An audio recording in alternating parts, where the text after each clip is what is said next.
नमस्कार, मैं Tinu Jha, director of Age Foundation, स्वागत करता हूं हमारे यूट्यूब चैनल पे आपका एक नए वीडियो के साथ। और आज हम जिनके बारे में चर्चा करने वाले हैं वो मेरे और आई होप आपके भी आइडल हो, हनुमान जी। जी हाँ दोस्तों, हम हनुमान जी के जीवन से बहुत सारे ऐसे गुण हैं जो सीख सकते हैं और अपने जीवन में अप्लाई कर सकते हैं। तो मैंने उन्हीं में से कुछ 8 गुणों को एक प्रकार में रखा हुआ है। और दोस्तों, मैं उनके गुणों के बारे में बताने से पहले ये चीज़ बताना जरूरी समझता हूँ कि हर इस ब्रह्मांड में चाहे जितनी भी चीज़ें हो, सभी चीज़ों की एक सीमित क्षमता होती है। मेरी भी एक सीमित क्षमता है और उसी सीमित बुद्धि के साथ मैं हनुमान जी के असीमित गुणगान करना चाहता हूँ। असीमित उनके जो बुद्धि है उनका गुणगान करना चाहता हूँ। दोस्तों, जो पहला टॉपिक है वो डेडिकेशन। दोस्तों, हमारे जीवन में सफलता और असफलता के बीच का ये भी एक बहुत बड़ा चैप्टर है, डेडिकेशन, कि हम किस चीज के लिए कितने समर्पित हैं। छोटी ही आयु में हनुमान जी राम के प्रति समर्पित हो गए थे। उन्हें पता था कि मुझे राम जी की सेवा करना है और इतने समर्पित थे वो अपने राम जी को लेके, अपने इष्ट को लेके। उनके हृदय में भी राम और सिया का वास है। दोस्तों, आप भी कमेंट सेक्शन में जरूर बताएं कि आप किस चीज को लेके अपने जीवन में समर्पित हैं। आपको यह समर्पण अपने लक्ष्य के पहुंचने के लिए बहुत ही ज्यादा मदद करेगी। दोस्तों, दूसरा जो पॉइंट ऑफ व्यू है, फोकस। देखिए, हम लोग बहुत बार क्या करते हैं कि हम लक्ष्य निर्धारित कर लेते हैं मगर उस पर फोकस नहीं रहते। कई बार मैंने देखा है स्टूडेंट्स को, जब वो 10-12 पास कर लेते हैं, जब वो सरकारी नौकरी की फॉर्म भरते हैं तो क्या करते हैं, जल्दी मतलब बैंक की भी फॉर्म भर दी, ग्रुप डी रेलवे की भी फॉर्म भर दी। फोकस नहीं है किसी एक चीज पे। जीवन में सफल होने के लिए हमें फोकस होना बहुत जरूरी है। बहुत बार मैं ये भी देख लेता हूँ कि कई बार लोग ये डिसाइड नहीं कर पाते कि मेरे जीवन में मुझे क्या बनना है, क्या करना है। फोकस्ड नहीं है। फोकस्ड हम हनुमान जी से सीख सकते हैं कि जब बचपन में छोटे थे तो सूर्य को फल समझकर, आम समझकर उसको पकड़ने के लिए उड़ान भरते हैं। फोकस ऐसा कि सामने कोई भी आए, कुछ भी परवाह नहीं, लोग आपके रहने और ना रहने दोनों में बोलते हैं। आप कुछ करो तो भी बोलते हैं, कुछ ना करो तो भी बोलते हैं। तो दोस्तों, अपना फोकस मत गंवाइए। आप एक लक्ष्य निर्धारित कीजिए और पूरी फोकस और पूरी क्षमता के साथ उस लक्ष्य को पाने की कोशिश कीजिए। दोस्तों, तीसरा जो पॉइंट ऑफ व्यू है जो हनुमान जी का, वो है उत्तरदायित्व का पालन करना। जी हाँ दोस्तों, उत्तरदायित्व का पालन करना भी हम हनुमान जी से बहुत अच्छी तरीके से सीख सकते हैं। एक उत्तरदायित्व राम जी ने उन्हें दिया। जब वो सीता माता की खोज में निकलते हैं तो राम जी बोलते हैं कि हनुमान, तुम लक्ष्मण के समान मेरे हृदय में वास करते हो और ये बहुत बड़ा उत्तरदायित्व, जिम्मेदारी मैं तुम्हें दे रहा हूँ। तो हनुमान जी उस बात को समझ जाते हैं कि ये बहुत बड़ी जिम्मेदारी है जो मेरे इष्ट ने मेरे कंधों पे दे दी। तो देखिए, उस उत्तरदायित्व का निर्वहन करने के लिए वो पूरी तरीके से फोकस्ड हो जाते हैं। और देखिए, उत्तरदायित्व, फोकस, डेडिकेशन, कहीं ना कहीं एक दूसरे से ये तीनों कड़ी जुड़ी हुई है। अपने उत्तरदायित्व का करने के लिए वो सोच लेते, चाहे 1 महीना लगे, 3 महीना लगे, 6 महीना लगे, साल भर ही क्यों ना लगे, मगर मैं सीता माता की खोज करके रहूंगा ही रहूंगा। दोस्तों, हमारे जीवन में हमें भी बहुत सारे उत्तरदायित्व है। किसी को जीवन में सफल होना है, किसी को अच्छा घर लेना है, अच्छा गाड़ी लेना है। तो दोस्तों, ये सारी चीजें भी हमें तुरंत नहीं आती, समय लगता है इन सब चीजों के लिए। 1 महीना लगता है, 3 महीना, 6 महीना, जैसे सीता माता की खोज के लिए कभी कभी 5 साल भी लगता है, 10 साल भी लगता है। दोस्तों, ये KFC की केस स्टडी से भी हम समझ सकते हैं। अगर आप चाहते हैं कि मैं KFC की केस स्टडी बनाऊं तो कमेंट सेक्शन में जरूर बताएं। KFC के बारे में भी मैं बताऊंगा आपको। दोस्तों, सफलता जो है वो समय मांगती है। नोट डाउन कीजिए इस चीज को, सफलता जो है समय मांगती है। वो कोई पिज्जा नहीं है जो रातों रात आपको मिलेगी। तो दोस्तों, ये हमें उत्तरदायित्व का पालन करने के लिए, हनुमान जी को भी सीता माता की खोज करने के लिए काफी समय लगा। तो हमें जीवन में सफल होने के लिए रातों रात कोई जादू की छड़ी तो है नहीं कि घुमाई और हम सफल हो गए। तो दोस्तों, समय लगेगा। हमें अपने उत्तरदायित्व को नियम पूर्वक उसका पालन करना है तो हम जरूर सफल होंगे।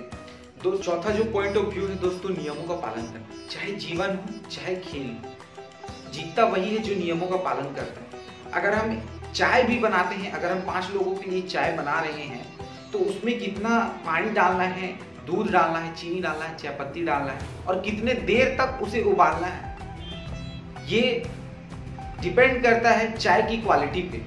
हम उसको जितनी अच्छे से नियम पूर्वक चाय में सभी मात्रा को सीमित करके डालेंगे, चाय उतनी ही अच्छी बनेगी। अगर हम चीनी ज़्यादा डाल दे तो मीठी हो जाएगी, अगर चाय पत्ती ज़्यादा डाल दे तो कड़वी हो जाएगी। सेम उसी प्रकार जीवन का भी फंडा है। अगर नियमों को एकदम सही रूप से पालन करेंगे तो जीवन में जरूर ही हम सफलता पाएंगे। दोस्तों, पांचवा जो हनुमान जी के जीवन से हमें सीखने के लिए मिलते हैं, नो एक्सक्यूजेस।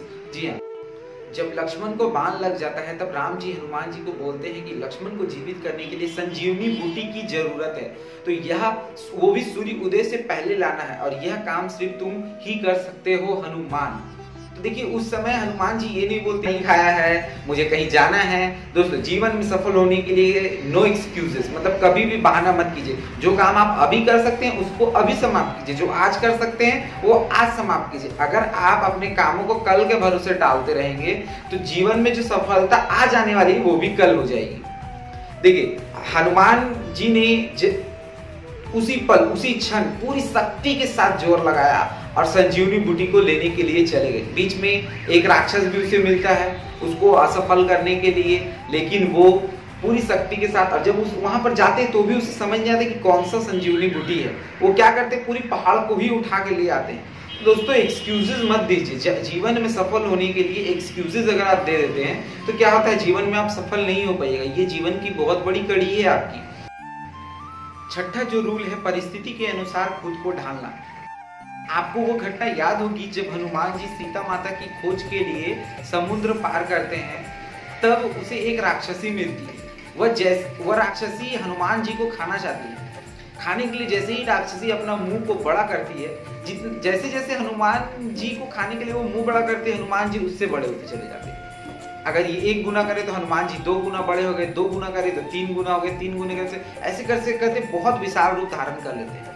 और जैसे ही उस राक्षसी का मुंह बहुत बड़ा हो जाता है तो हनुमान जी तुरंत ही, क्योंकि बुद्धि के तो भंडार है हनुमान जी के पास, तुरंत छोटे हो जाते हैं और उसके मुंह से घुसकर निकल जाता है और बोलते हैं, क्या माता, मैंने तुम्हारी भी बात रख ली और खुद की भी बात रख ली।